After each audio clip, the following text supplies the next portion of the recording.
माँ की दौलत। एक गांव में शरद नाम का एक गृहस्थ रहता था। उसकी पत्नी का नाम गंगा था। उनको 2 बेटे और 2 बेटियां थीं। एक छोटा सुखी परिवार था। शरद ने अपना सब पैसा उसके बेटे और बेटियां इनकी पढ़ाई, शादी और उनके लिए अच्छे घर बनाने में खर्च कर दिया। शरद के बेटे और बहुएं स्वार्थी थे। माँ बाप ने इतना सब किया था, फिर भी शरद को अपने बेटे बहू के रहमो करम पर जीना पड़ता था। उन दोनों को बेटों और बहुओं से बहुत ज़्यादा हीनता और अपमान का बर्ताव मिलता था। अचानक एक दिन शरद की मृत्यु हो गई। वजह से वो बेचारा तो इस दर्द से मुक्त हो गए, पर गंगा मात्र अकेली रह गई। गंगा ऐसे ही उदास मन स्थिति में मंदिर गई। वहाँ से उनकी बचपन की सहेली शांति मिली। उसे देखकर उसे अच्छा लगा। गंगा को उदास देखकर शांति ने गंगा से उसकी उदासी का कारण पूछा। गंगा ने अपने दुखी जीवन का सभी विवरण उसे बताया। वह सब सुनकर शांति ने उसे गुप्त में कुछ तो कहा। वो सभी सुनकर गंगा को थोड़ा सा आधार मिला।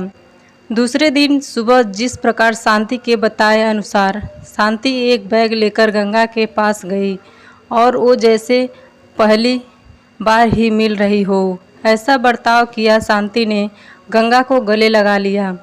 गंगा ने शांति को पूछा, शांति, तुम यहाँ हमारे गांव में कब आई और किसके घर ठहरी हो? गंगा के दोनों बहू गंगा की आवाज़ सुनकर तुरंत अंदर से बाहर आईं।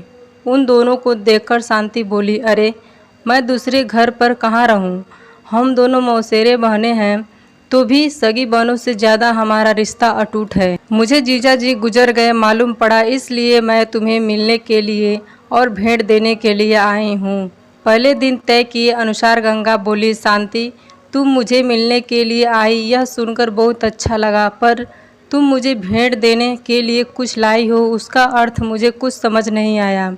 शांति जानबूझकर रोने का सुर निकाल कर बोली, अरे गंगा, मुझे पता है कि आप दोनों ने तुम्हारा सभी पैसा बेटे बेटी के पढ़ाई, शादी और उनके लिए अच्छा घर बनाने के लिए खर्च कर डाले। आप दोनों ने खुद के लिए कुछ भी नहीं रखा। यह सब ठीक है, क्योंकि आपके बेटे और बहुएं सभी अच्छे हैं, इसलिए वह तुमसे प्यार से बर्ताव करते हैं, तुम्हें अच्छे से संभालते हैं, इसका मुझे पूरा भरोसा है। लेकिन हमारे यहाँ पर सब उल्टा है। हमारी आर्थिक परिस्थिति अच्छी होकर भी बेटे पढ़े नहीं, इस वजह से वह कोई भी उद्योग धंधा करते नहीं हैं। उनको सिर्फ बैठकर खाना आता है। अमीर है, इस वजह से उनकी शादी भी हो गई, परंतु उनकी पत्नियाँ हम दोनों का बार बार अपमान करती रहती हैं, और मेरे बच्चे वह देखकर भी कुछ भी नहीं बोलते। उन्हें फिर शांति आंखें पोंछने का नाटक करती है, और वह आगे बोली, अभी ऐसी परिस्थिति में हम दोनों को जिनकी इच्छा भी नहीं होती और सब हमारी ज़िंदगी भी कितनी बची है, इसलिए मैंने तय किया कि मेरे पति का नज़दीकी कोई भी नहीं है और तुम्हारे सिवाय मेरा कोई भी नहीं है, इसलिए सब पैसा बेटों को देने के बजाय तुम्हें आधे पैसे दे दूं।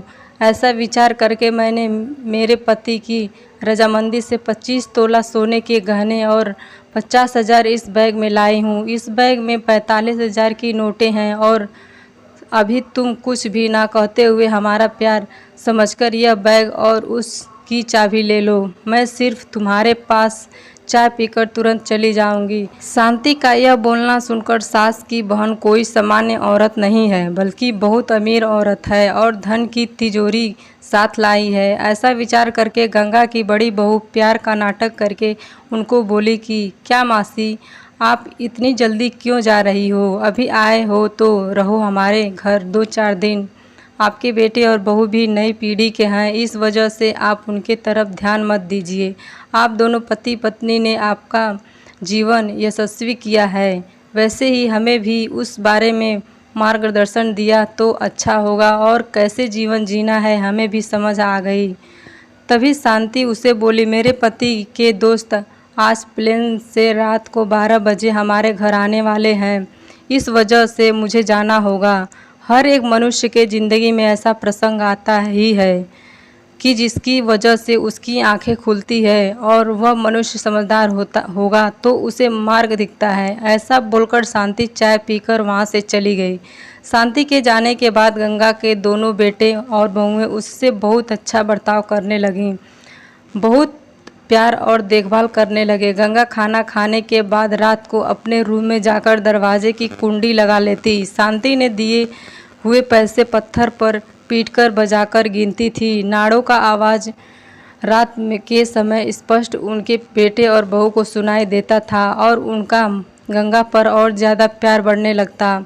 ऐसा 5-6 महीने तक चलता रहा, लेकिन पैसे गिनते का काम मात्र खत्म नहीं हो रहा था और ये सिलसिला गंगा ने अपने मरते दम तक चालू रखा।